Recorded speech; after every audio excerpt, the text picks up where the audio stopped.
Nichole Hugo. I'm an associate professor at Eastern Illinois University, and my colleague, Dr. David Viertel. My background is community resources and development. I mainly study tourism. And then my colleague, his background is more in urban planning with the emphasis in GIS. So we were talking, and one of his frustrations with the field is that we have so many tools, so many resources for community planners to use. And it seems like in Europe, there's a lot of publications, there's a lot of research going on right now in terms of using public participation, GIS, in order to help make decisions, particularly that are going to impact the stakeholders involved. So this whole idea of looking into Ppgis, so public participation, geographic information systems, and it's really just this idea of engaging the public in the decision-making process. So we usually use visuals in GIS, and we might have this by having a few different options on whether it's bike paths or if we're going to be putting in parking structures near hiking areas, whatever it might be, that we'll have a few options. We show it to the stakeholders, and then they are able to give their input on these things. So this whole idea of why isn't it used more in the US and where is it really being used? So past literature that we've looked at said some of the issues with using Ppgis is you can do it a whole lot of different ways. So whether it's printing off the visuals and having people have more of a collaborative and discussion, whether it's putting it up online and actually having people interact with the data. So there's a variety of different ways, and that can make it very difficult if you're not familiar with how to facilitate this to be able to have it move forward. Some planners have said that there's a lack of high quality data available, and it can be incredibly expensive to get primary data themselves. There's limited public participation. So this has been huge on a lot of our community development research. So this idea that we tend to get primarily seniors that want to get involved or give input. They may have more discretionary time and they want to have a voice in their community. A lot of these initiatives might go online, or we have online surveys that they're not comfortable with. So as soon as you start incorporating technology into a lot of the surveys, they saw that senior participation dropped, and they were one of the most active areas where they were able to get community participation.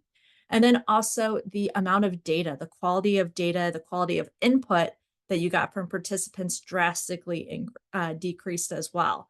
So if you are to have these community events, though, it's a much higher increased workload. Even having it online is an intensive amount of work in order to facilitate that. But having areas where you're able to reach your population and engage with them has been incredibly difficult as well. So what have some of the studies from the past, roughly 10 years, what have they focused on? So most of the research has been done in Finland, Poland, Sweden. They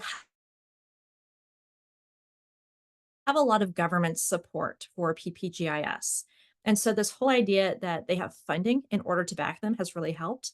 Another issue that has kind of come up, they do talk about community participation in some areas is lacking, but for the most part, the social interactions between community members tends to be a little bit better than in other countries like the US. So in this time period, there have been a few other countries that have participated in Ppgis and published on it. So Australia, Mexico, the US, and Spain. But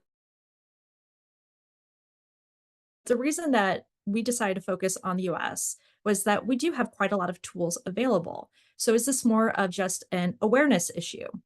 So for example, the US Forest Service has a wide variety of tools that are able for the public to use. So this idea that you can get data, you can get whether it's the RASA data in order to help create your own maps, whether it's looking at maps that have already been created in order to just kind of have a final product that you can utilize as a template. And so we have resources that are funded by the government that are publicly available. Same thing with the US National Park System. So we have data that's available through these areas here. And there are quite a few other websites that are available out there that will have data on geographical properties, global around the world. But these tend to be reliable ones in terms of you're going to have more complete data sets, and the data is going to be of a higher quality than some of these other open access data sets. So what are the tools? So there might be a perception that using GIS software is expensive or that it's very difficult to learn. And so this idea that we have online tools available. So there's ArcGIS Online. So this is the free version of ArcGIS. It is clunkier than the paid version of it, so things take a little bit longer to render.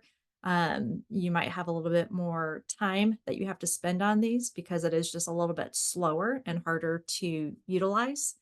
But this is an option for somebody who maybe they just want it for a couple of projects. They don't want to spend the money on the subscription. Esri has a lot of great training programs. So if you're coming into this and you have no background in GIS, Esri can take you step by step through their programs in order for you to have the tutorials. So you'll actually watch the videos, you'll learn about it, but then they'll give you data sets and they'll give you tutorials that will have you step by step go through it. And then there's community networks. So ppgis.net. So this is a global network that's available. And it's just this idea of how can we as community facilitators, planners, come together and able to learn from others in a way where we may not be looking at the formal research that's out there, but we're just informally learning from each other's experiences. So some of the recommendations that have come from the literature review and then just some of our work as well. So I've seen that some of the more successful community planners, and I've seen this in a couple different states in the US, that if you place the visuals in public areas where people are going to frequent, so the libraries, transportation hubs, community centers, have it out to organizations such as Rotary Club. Reach out if you have universities, so whether it's a community college, public university, and put this in areas where most people are going to be able to see it. You can have it as easy as here's some displays, vote, do a paper voting system, and collect the votes that way.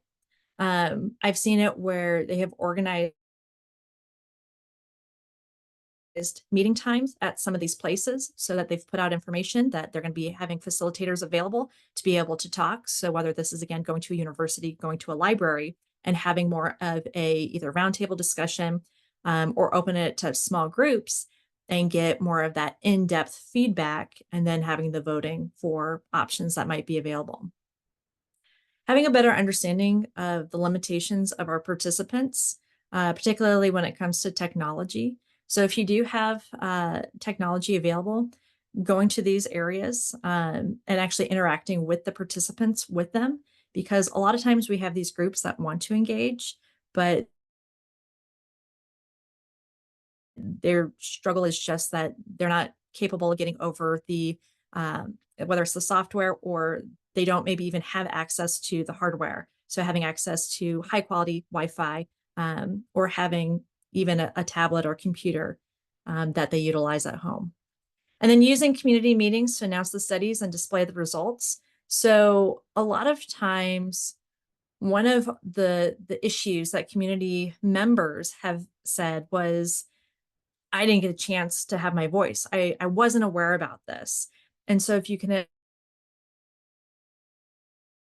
least announce in newspapers, community meetings that you're going to be doing this study, and then have the results given to the public before they're implemented, typically this will at least give the community members a chance to potentially have a voice before it's implemented, but also to just have a better understanding before things are put in place.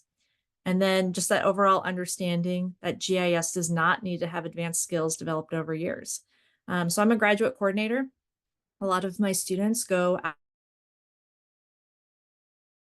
out into the field, I strongly recommend our GIS classes, but they have a lot of classes that they want to take. And sometimes they just aren't able to take all the ones that they want. And a lot of times they'll have to go into a job and learn how to create maps or utilize the data within a GIS program. And they'll have some help from their department, but a lot of it they have to learn on their own. And they are capable of doing that within a few months. So if you're able to take roughly a semester and taking a class online, that will be easier than trying to just jump into it.